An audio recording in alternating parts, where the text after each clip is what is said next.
A quiet storm was brewing in a bustling airport terminal, but few could see it coming.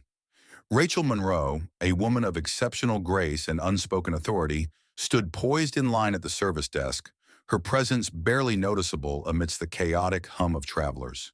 She wasn't dressed in flashy clothes or wearing the usual air of celebrity, but she carried herself with a quiet strength that spoke volumes. She was there with a purpose, not for attention, but for something simple, an inquiry about a potential first-class upgrade.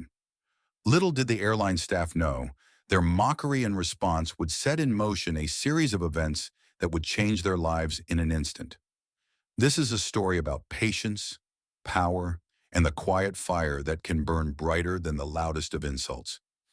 It's about justice delivered in the most unexpected of ways. Stay with us because this isn't just another tale of arrogance gone wrong. It's the story of a woman who refused to let assumptions define her. Before we dive into this, where are you watching from today? Let us know in the comments below. If you love stories of quiet strength and the pursuit of justice, make sure to hit that like button, share this video, and subscribe. Your support helps us share these impactful stories with even more people. Now let's begin. The airport was alive with its usual chaos, the murmur of distant conversations, the rhythm of high heels tapping on the polished floors, and the low hum of flight announcements echoing from overhead speakers. Rachel Monroe stood among the crowd at the airline service desk, an island of calm in the storm of motion surrounding her. Her small leather carry-on bag was clutched firmly in her hand, her posture straight and composed. Rachel had always preferred to fly under the radar. No flashy outfits, no entourage, no need for unnecessary attention. Today was no different. Dressed simply in a navy blazer over a cream blouse and tailored trousers, her natural elegance was understated. Her beauty and power were not in her appearance, but in the quiet assurance that she exuded. As the line moved slowly, Rachel stood patient, glancing occasionally at her watch. The flight to Chicago would begin boarding in an hour, plenty of time to ask about an upgrade. Her seat was already confirmed, but after a week of back-to-back meetings and sleepless nights, first class wasn't just a luxury. It was the respite she desperately needed. Finally, it was her turn. As she approached the counter, a polite smile on her lips, she could feel the eyes of the airline employees on her. One was Amanda, a young woman twirling a pen in her hand, her gaze fixed lazily on a computer screen. The other, Jason, was busy adjusting his tie while tapping away at the keyboard. Neither bothered to acknowledge her presence immediately. Rachel cleared her throat softly. "Good afternoon," she began, her voice calm but professional. "I'd like to inquire about first-class upgrades for Flight 308 to Chicago." Amanda finally looked up from her screen, her expression barely shifting, a hint of disinterest crossing her face. "First-class upgrades?" she repeated, her tone dripping with condescension, as though Rachel's request were absurd. Jason, not missing a beat, leaned closer to the counter and lowered his voice, though there was no mistaking the smugness in his grin. "Upgrades aren't cheap," he remarked. "You sure you can afford that, ma'am?" Rachel's brow arched, but she didn't flinch. Her tone remained steady and even. "I'm aware of the costs. I simply wanted to know if there are any available." Amanda exchanged a look with Jason, their shared glance laced with a silent judgment. Rachel felt a flash of anger rise in her chest, but she kept her composure, knowing exactly what was happening here. They had already made assumptions about her, based not on what she had said, but on how she looked. And they were wrong. "Let me check for you, ma'am," Jason said with exaggerated courtesy, tapping at his keyboard slowly, with no urgency. He sighed loudly, as if Rachel were some inconvenience. He glanced at Amanda again, inviting her to join in the mockery. Amanda chuckled, her voice low but just loud enough for Rachel to hear. "First class isn't for everyone," she muttered, as if mocking the idea that someone like Rachel might belong there. The words hit Rachel like a slap, but she refused to let them see her hurt. Instead, she met Jason's smug gaze with unblinking eyes. "I didn't ask for your opinion," she said softly, her voice cutting through their mockery like a blade. "I asked about availability." Passengers in line began to notice, their attention turning to the unfolding drama. A man in his 40s leaned forward, frowning. Another woman exchanged a glance with her partner, her expression full of quiet sympathy for Rachel. Jason's grin faltered, but Amanda doubled down. "It's probably out of range for you," she said, her voice dripping with disdain. "Some people aim a little too high, huh?" The phrase "you people" was barely a whisper, but it hit Rachel like a ton of bricks. Her hands clenched around the handle of her carry-on, her blood rising to her ears. She had fought this kind of battle for years. It was a battle she fought in boardrooms, restaurants, and airports, against the assumptions people made based on her appearance, her skin color, and her quiet demeanor. But she wasn't about to lose her composure now. Not for them. With a slow, deliberate breath, Rachel reached into her blazer pocket and pulled out her phone. The move was practiced, smooth. She dialed a number with quiet confidence, pressing the phone to her ear. "Hi, it's Rachel Monroe. I'm at the airport, gate 23B. Can you send Mr. Lewis down here right away? We need to address a personnel issue." Amanda snorted, not even bothering to hide her disbelief. "Wow, pulling out the big names? You think we're scared of a manager?" Jason smirked, leaning his elbow on the desk. "Don't worry, ma'am. I'm sure someone important will come to help you." "We'll just wait." Rachel said nothing, her face remaining impassive as she tucked her phone back into her pocket. But a small, knowing smile played at the corners of her lips. They had no idea what was coming. The murmurs around the counter grew louder as passengers began to sense the rising tension. Amanda and Jason exchanged whispered remarks, their arrogance swelling with every passing minute. Rachel stood silently, her posture elegant, her gaze unwavering. 10 minutes. That's all it took. Rachel checked her watch again. The time had nearly arrived. She had waited for this moment before, patient, poised, knowing exactly how to use the space between breaths to build her case. Jason, unable to sit still, began tapping his fingers nervously on the desk. "She's bluffing," he muttered to Amanda, his earlier cockiness fading. "Nobody's coming." Amanda, ever the picture of false bravado, tried to mask the growing unease. If she really knew someone important, they'd be here by now.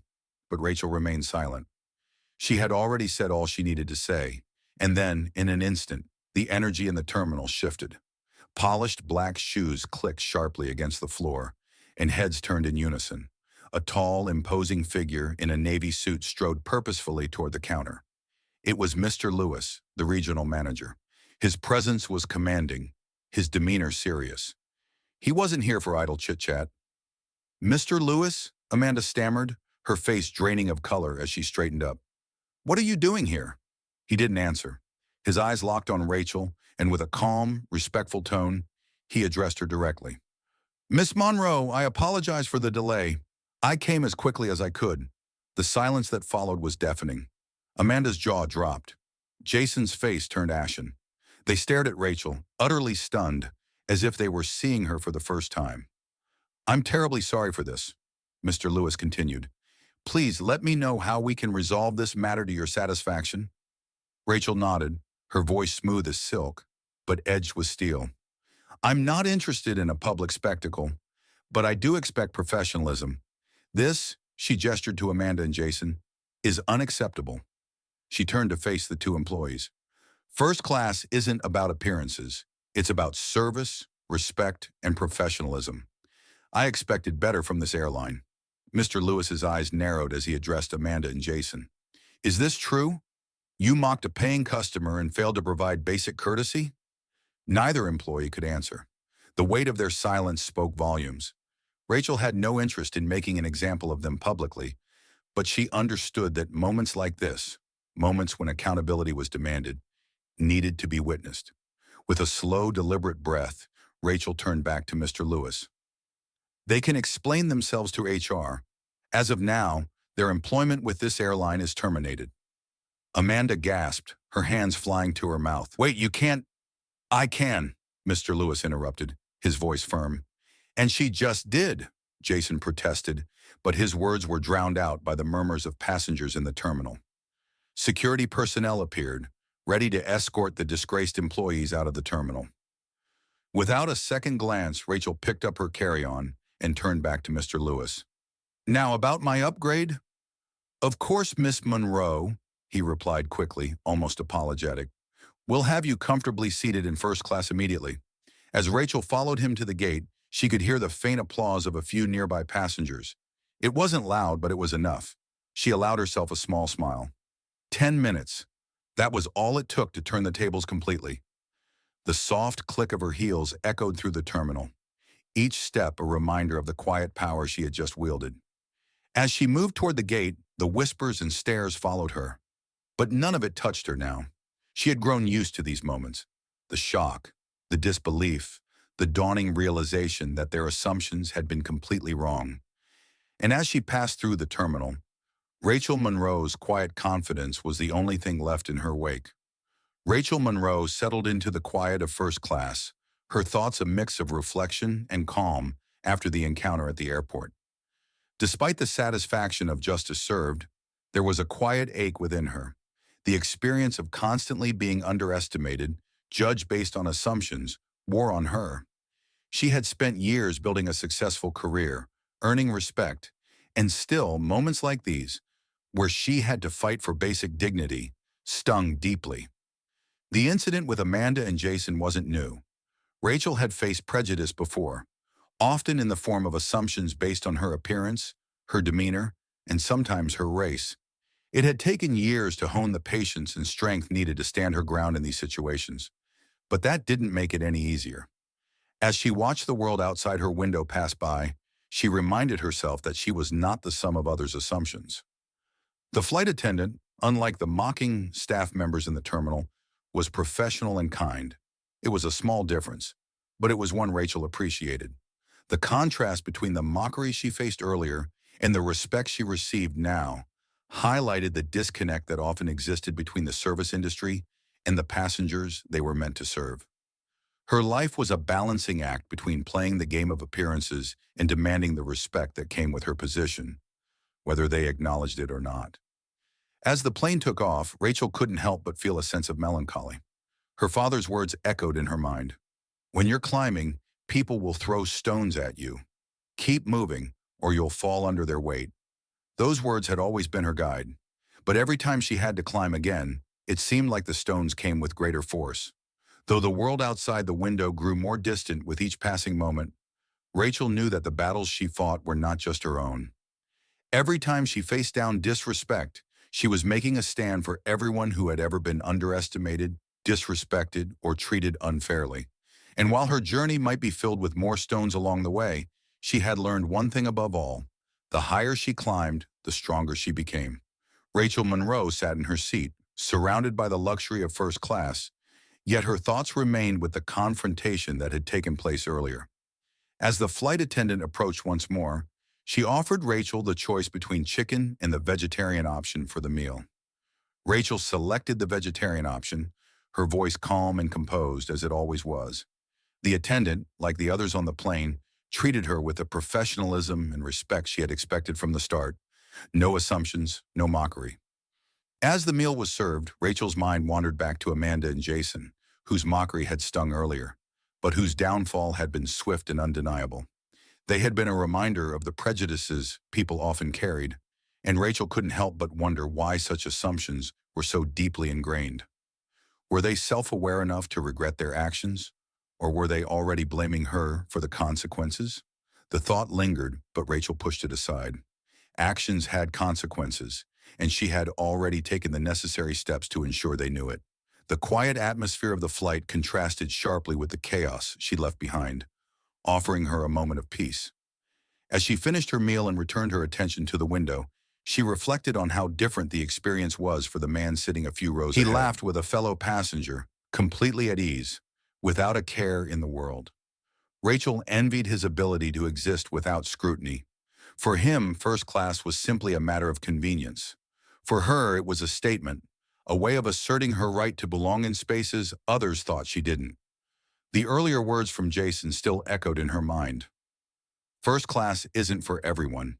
It wasn't just the words themselves that had hurt, but the arrogance behind them, the way he dismissed her without ever knowing who she was or what she'd accomplished. But Rachel had learned not to carry that weight.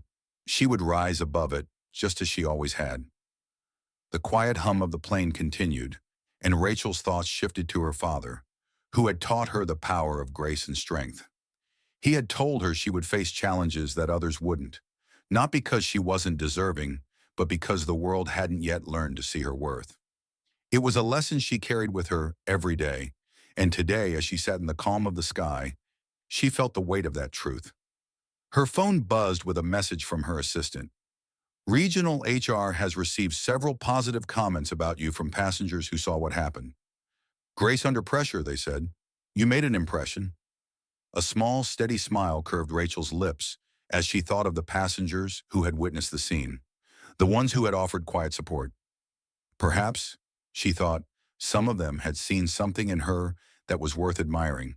Her dignity, her restraint, her ability to demand respect without raising her voice. As the plane drifted through the darkening sky, Rachel picked up her journal, the leather cover smooth beneath her fingers. She had carried it with her for years, filling it with thoughts, lessons, and memories that shaped who she was. Today, as she wrote, she reflected on the importance of actions over words, of grace in the face of adversity. Sometimes silence is louder than anything we can say, she wrote, underlining the words as if to solidify them in her heart. Her thoughts shifted to the moment in the terminal when she had called for the regional manager. There had been no hesitation in her voice, no doubt. That was the difference experience had made. Power, she knew, was best wielded quietly. It wasn't in the words we spoke, but in the actions we took. As she continued to write, Rachel thought back to her father's advice. Grace is strength, and strength is grace. Use both, and the world will bend when it refuses to see you. The passengers had noticed. Amanda and Jason had noticed. Maybe, just maybe, the world was beginning to see her, not just for who she was, but for what she stood for. The plane continued its journey, the hum of the engines steady and calming. Rachel capped her pen and slid the journal back into her bag. She closed her eyes for a moment, allowing herself to settle into the stillness. As the captain's voice announced the final descent into Chicago, the soft hum of the engines began to fade. Rachel opened her eyes slowly, the promise of a new day stretching before her. Outside the window, the sky had started to brighten, the first slivers of dawn breaking through the horizon. She stretched subtly, feeling the weight of the day, its battles and lessons, begin to slip away, leaving only a quiet sense of peace. Tomorrow, Rachel knew, would be another day, another chance to rise, graceful, steady, and unstoppable as ever. Rachel Monroe's flight to Chicago provided both a physical and emotional journey. As the plane taxied to the gate, she felt a sense of calm after the tense moments earlier that day. The kindness of a flight attendant and a brief, gracious exchange reaffirmed Rachel's belief in the importance of respect and professionalism. Stepping into the quiet terminal, she was greeted by David Grant, a regional director and old colleague. After a brief conversation, he acknowledged the issues she'd faced earlier with passengers Amanda and Jason. Rachel's response was measured and firm, focusing on the importance of setting standards and treating everyone with dignity. Rachel's walk through the terminal was marked by quiet confidence. She noticed a few passengers recognizing her, but she didn't seek validation.